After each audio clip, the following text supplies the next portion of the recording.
Hey everyone, welcome to সম্প্রিয়াজ activity and welcome to my another blog. তোমাদেরকে অনেক অনেক ভালোবাসা জানিয়ে শুরু করছি আরও একটা নতুন ব্লগ। তো আজকে সকালবেলার ব্লগটা শুরু করেছি মোটামুটি ওই 8টা নাগাদ। মাম্মা কিন্তু আজ সকালবেলা অনেক টানা ঘুমিয়েছে, একেবারে 9:30 অবধি। আর আজকে তোমরা দেখে নাও আমার ইচ্ছের ঘুমোনোর স্টাইল। এই যে দেখছো এই স্টাইলটা, এই স্টাইলেই কিন্তু আমার ম্যাডাম ঘুমোয়। তাহলে ইচ্ছের ঘুমোনোর স্টাইল তোমরা বুঝতে পারলে তো? সে নানান রকমভাবে ম্যাডাম ঘুমোয়, কখনো এদিকে ঘোরে তো কখনো ওইদিকে। তো সারা রাত্রি এই চলে। আর সকালবেলাতে দেখো, সকালবেলারও তাও এইরকমভাবেই ঘুমোচ্ছে সে। তো যাই হোক, মাম্মাকে ঘুমোতে দেখে আমি ভাবলাম যে না, একেবারে দেরি করা যাবে না, তাই জন্য তড়িঘড়ি চলে গেলাম রান্নাঘরে। যখন ঘুমোচ্ছেই তাই জন্য ভাবলাম যে আমি তাড়াতাড়ি রান্নাবান্নাটা সেরে নিই, তাই জন্য আমি রান্নাবান্না করতে চলে গেলাম। আর আজকে তো আমার শ্বশুর শাশুড়ির নিরামিষ, তাই জন্য আজকে নিরামিষ হবে। তো আমাদের জন্য একটু আমিষ হবে, সেটা পরে হবে। এখানে আমি ভেন্ডি ভাজছিলাম, আর একদিকে হচ্ছিল পটল ভাপা, আর অলরেডি ভাত হয়ে গেছিলো। এখানে পটল ভাপা করব, বেশি নয়, খুব সামান্যই পটল ভাপা হবে। আর ওদিকে হয়ে গেছিলো আমের টক। টক বা ডালটা আমাদের বাড়িতে রোজই হয়ে থাকে, মানে একদিন টক হলে একদিন ডাল হবে আর কি, এরকমই হয় ব্যাপারটা। তো আর এদিকে একটু আলুর তরকারি করা হবে, সেটা শুধুমাত্র বাবার জন্য, মানে বাবা একটু নিরামিষের দিন আলুর তরকারিটা খেতে বেশি পছন্দ করে, তাই জন্য আলুর তরকারিটা নিরামিষভাবে করে নিলাম। তো এই ছিল মোটামুটি আজকে রান্না। তো নিরামিষ রান্নাবান্নাগুলো করার পর আমাদের জন্য ডিম করেছিলাম। তো তারপরে এখানে দেখো আমি চলে এসেছিলাম তোমাদের সঙ্গে শেয়ার করতে, যে রান্নাঘরে সকাল থেকে একটানা মানে করে যাচ্ছিলাম রান্না, মানে একেবারে রান্নাঘর থেকে বেরোয়নি যাতে তাড়াতাড়ি করতে পারি, সেই জন্য পুরো স্নান হয়ে গেছি, মানে নাইটিতে মনে হচ্ছে যেন কেউ জল ঢেলে দিয়েছে, মানে এগুলো সব এতটাই ঘাম হয়েছিল আমার। তো যাই হোক, তারপরে মাম্মা আজকে 9:30টার সময় ঘুম থেকে উঠেছে। তো ঘুম থেকে উঠে এই যে তার পাপাকে কি একটা মুখে দিল, সুজি টাইপের কিছু ছিল একটা, হ্যাঁ সুজি ছিল। তো সেটা ওর পাপা মুখে দিল, সেটা ফেলে দিল, খেলো না। তো তারপরে ওকে তার আগে অবশ্য ওকে জল টল খাইয়ে নিয়েছিলাম, তারপর ওকে খাওয়া দাওয়া কমপ্লিট করে নিলাম। আর রান্নাবান্না যেহেতু কমপ্লিট হয়ে গেছিলো, তাই আমার ফ্যানটা দেখলাম যে প্রচুর নোংরা ছিল, পরিষ্কার করা দরকার ছিল খুব, তাই জন্য ফ্যানটা আজকে পরিষ্কার করতে রাখলাম। আর আজকে তো বিছানা চাদর টাদর সব কিছু চেঞ্জ করবো, তাই ভাবলাম একেবারে ফ্যান ট্যান পরিষ্কার করে ঘরটাও একটু ঝেড়ে টেড়ে নিয়ে তারপরেই একেবারে না হয় বেড কভার বালিশের কভার সব কিছু চেঞ্জ করে নেব, তাই জন্য ফ্যানটা পরিষ্কার করতে লাগলাম। ফ্যানটা পরিষ্কার না করলে তো হাওয়াটা খুব ভালো হয় না, ফ্যানে যত নোংরা জমে যায় ততই জানি মনে হয় কি হাওয়াটা কমে যাচ্ছে। তো এখানে সেটাই করছিলাম। আর নিচে ওদিকে মাম্মা খেলছিল, মাম্মা নিজের মতোই ব্যস্ত ছিল বিভিন্ন জিনিস নিয়ে খেলার, তো ওকেও দেখছিলাম আর এইদিকে এটা পরিষ্কারও করছিলাম। তো সারাদিনে মনে হয় কি সত্যি, মানে আমাদের যেন কাজ শেষ হবে না, একটা কাজ শেষ হলে আরেকটা কাজ যেন আমাদের জন্য অপেক্ষাই করে, যেটা মানে আমরা যারা গৃহবধূ আছি তাদের জন্য মনে হয় এরকমই হয়, সব কিছু মানে শেষ হয়ে যাবে কিন্তু আমাদের হাতের কাজ বোধহয় শেষ হবে না। আর কেউ অপেক্ষা করুক না করুক, একটা কাজ কিন্তু আমাদের জন্য অপেক্ষা করবে, যে এই কাজটা শেষ হলে আরেকটা কাজ ধরতে হবে। তো সে যতই তাড়াতাড়ি উঠি না কেন, কাজ করতে করতে কিন্তু কাজ আর শেষ হয় না। আজকে কিন্তু মোটামুটি 6:30টায় ঘুম থেকে উঠেছি। তো তারপর থেকেই চলছে যুদ্ধ আর কি।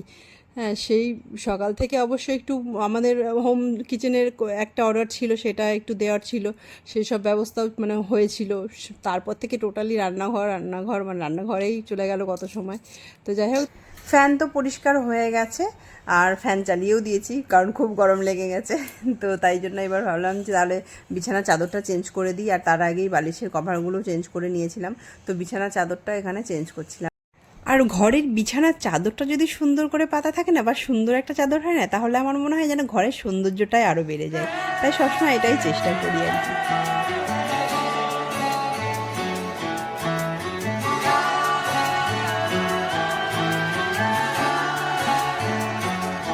হতে পারি রোদ্দুর,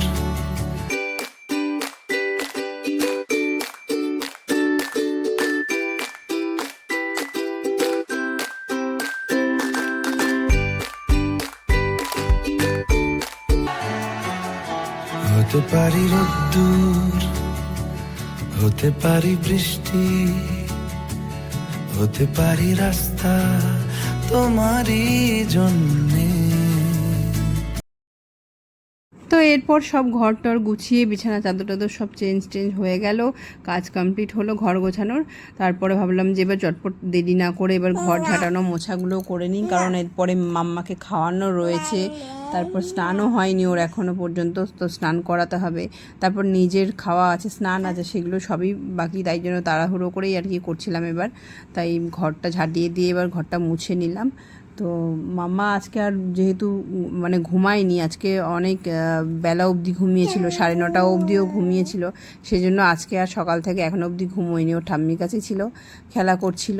তো এবার ওর আবার তাড়াতাড়ি ঘুম পেয়ে যাবে, তাই জন্য আজকে ওকে তাড়াতাড়ি খাইয়ে দিয়ে আবার ঘুম পাড়াতে হবে। যদি সকালবেলা একটা টাইম ও ঘুমিয়ে পড়ে তাহলে আবার ঘুমোতে দেরি করে, অসুবিধা হয় না। তো এই যে মাম্মাকে এবার স্নান টান করিয়ে দিয়েছি, আর ওই যে ঠাম্মির ঘরে যাওয়ার জন্য, বাইরে ওখানে দিদিও রয়েছে ওর, ওই জন্য যাওয়ার জন্য কান্নাকাটির জন্য চলে গেল ওই ঘরে। তো এরপর আমিও স্নান টান সেরে নিলাম, আর আজকে একটু শ্যাম্পু করে নিলাম, কারণ আমি একটু শ্যাম্পুটা বেশিই করি, ঘন ঘনই, মানে বলতে গেলে মানে একদিন বাদে বাদেই আমাকে করতে হয়। এখন যদিও সবসময় একদিন বাদে বাদে করে উঠতে পারি না মাম্মাকে নিয়ে, হয়তো সেটা একদিনের জায়গায় কখনো কখনো দুদিনও হয়ে যায়, কারণ আমি মাথায় তেল দিয়ে রাখতে পারি না, তেল দিলেও আমি সেদিনই শ্যাম্পু করে নিই। আর গরমের মধ্যে তো প্রচুর ঘাম হয়ে যায়, আর ঘামের ফলে যেটা হয় সে মানে চুলগুলো উঠতে শুরু করে দেয়, সেই কারণে আমার শ্যাম্পু করতেই হবে, মানে শ্যাম্পু ছাড়া থাকা যাবে না। তাই মাথায় একেবারেই চিরুনি লাগাতে পারবো না যদি শ্যাম্পু মানে না করি, আমি একদম সব মনে হয় চুলগুলো উঠে টাক হয়ে যাবে, এরকম পরিস্থিতি হয়ে যায়। তো শ্যাম্পুটা করে এসে চুলটাকে ভাবলাম যে ভালো করে শুকিয়ে নিই, কারণ এরপরে আর সময় পাওয়া যাবে না, চুল শুকানোরও সময় পাওয়া যায় না। তো কারণ ওই মাম্মাকে নিয়ে খাইয়ে তারপর ওকে ঘুম পাড়ানোর জন্য শুয়ে পড়বো, তাহলে আমার চুলগুলো আর ভেজাই থাকবে, তাই জন্য এই যেটুকু সময় পেলাম আর কি, সেই জন্যই এইখানেই যতটা পারি করে নিই শুকনো। তারপর এখানে একটুখানি সিঁদুরগুলো পরে নিচ্ছিলাম, আর টিপ তো পরতেই পারি না, তবুও একবার করে পরি। ম্যাক্সিমাম টাইমে তোমরা খেয়াল করে দেখবে হয়তো আমার কপালে টিপই থাকে না, কারণ মাম্মার জন্য আমি টিপ কপালে রাখতেই পারি না, ও যতবার আমি টিপ পরবো তখনই দেখি ওর টিপটা উঠিয়ে নেওয়া চাই, মানে ও বারবার নিতে যাবে, সেজন্য আর নিয়ে কোথায় ফেলবে, নাহলে ও মুখে দেবে, এই কারণে আমার বেশি আর টিপ পরা হয় না। তো ওই জন্য টিপটা আর বেশি থাকে না আমার কপালে। আর এখানে আমি চুলটা একটা ক্লিপ দিয়ে নিয়ে তারপরে সিঁদুরটা পরছিলাম, মানে সবাই বলে কি চুল ছেড়ে রেখে নাকি সিঁদুর পরতে নেই, তো সেই কারণেই আমি চুলে একটা ক্লিপ লাগিয়ে নিলাম, তারপর আবার সিঁদুরটা পরে নিয়ে ক্লিপটা আবার খুলে নিলাম। সিঁদুরটা একটু পরেছিলাম, কিন্তু সেটা ভালো ঠিক বোঝা যাচ্ছিল না, তাই মনে হলো যে আরেকটু সামনের দিকটা করে একটু পরে নিলাম। আর আমি লিকুইড সিঁদুরটাই বেশি ইউজ করি, কারণ গুঁড়োটা খুব মাখামাখি হয়ে যায়, সেই কারণে, আর মেয়েকে নিয়ে হয় না। তো যাই হোক, দুপুরবেলা তো একটু রেস্ট হলো, তারপর খাওয়া দাওয়ার পর আর এদিকে বিকেলবেলা চলে গেলাম আমরা আবার ফুচকা খেতে, মানে কোথাও যাইনি, পাড়াতেই দাদাটা আসে, এই দাদাটার ফুচকাটা আমাদের ভীষণ ভালো লাগে, মানে খুব টেস্টি বানাই, আর পাড়ার ওপর দিয়ে যাই মাঝে মাঝেই আমরা এই দাদাটার কাছে ফুচকা খাই। তো বর দেখলাম বাড়ি এসছে, আসার পরে বললো চলো ফুচকা খাবে, তাই জন্য আবার চলে গেলাম ফুচকা খেতে। তো ওই আমাদের বাড়ি থেকে একটুখানি আর কি আগিয়ে গেছিলাম, ওখানে উনি দাঁড়িয়েছিল, তো মাম্মাকে একটা শুকনো ফুচকা দিয়ে দিয়েছিল, ওর ভেতরে কিছুই ছিল না, তো ওটা নিয়ে ও তো খুব খুশি, ওটা খেতে খেতে বাড়ি এলো। আর তারপরে এই যে বাড়িতে বসে বসে এখানে ওর ফুচকা খাওয়া চলছে আর কি, বিনা আলু বিনা জল দিয়ে ওর ফুচকা খাওয়া চলছে। তো এইরকমই মোটামুটি আজকের দিনটা কেটে গেল, বিকেলটাও। আর আজকে তো বৃষ্টি হওয়ার কথা, সেই অপেক্ষাতে তো আমরা সবাই রয়েছি, যে ভাবছি কখন বৃষ্টি হবে, সকাল থেকেই মেঘ ওয়েদার আছে ঠিকই, কিন্তু কখন বৃষ্টি হবে সেই অপেক্ষায় আর কি, বৃষ্টিটা কখন হবে। আর মাম্মাকে দেখো, মাম্মা তো ফুচকা খাওয়া চলতেই আছে, মানে এরকম ওর এটা কিন্তু কেউ নিতে পারবে না এখন, সে টুকটুক করে অনেক সময় ধরে এটা ও খেতে থাকলো। আর তারপরে কিন্তু অপেক্ষার অবসান হলো, বৃষ্টি আসলো, কিন্তু যদিও মানে আমাদের এখানে সেরকম বৃষ্টি হয়নি। তোমাদের কাদের বাড়ির কাছে খুব বৃষ্টি হয়েছে জানিও আমাকে।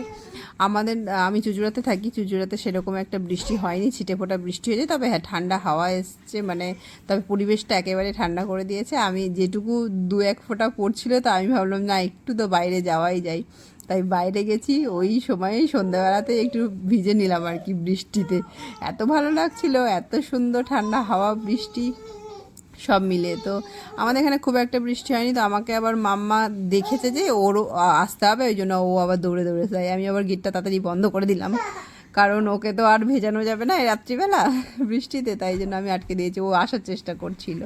তো যাই হোক, খুব ভালোই লাগলো। আর এরপরেই চলে এলো আবার রাতের খাবারের পালা। রাত্রে আজকে বরমশাই খাবেন রুটি, তাই আমাদের দুজনের জন্য আজকে রুটি হবে, তো সেটা এখানে করতে শুরু করছিলাম। আর আজকে সারাদিন মিলিয়ে এরকমই কাটলো। তোমাদের কেমন লাগলো ব্লগটা অবশ্যই জানিও, আর ভালো লাগলে অবশ্যই একটা লাইক করে দিও, আর আমার চ্যানেলে নতুন হলে সাবস্ক্রাইব করতে কিন্তু একদম ভুলো না। আর ততক্ষণ সবাই ভালো থেকো, সুস্থ থেকো, আর দেখা হবে নতুন কোনো আরেকটা ব্লগে। Tata, bye bye. বলো সবাইকে টাটা বলে দাও। টাটা।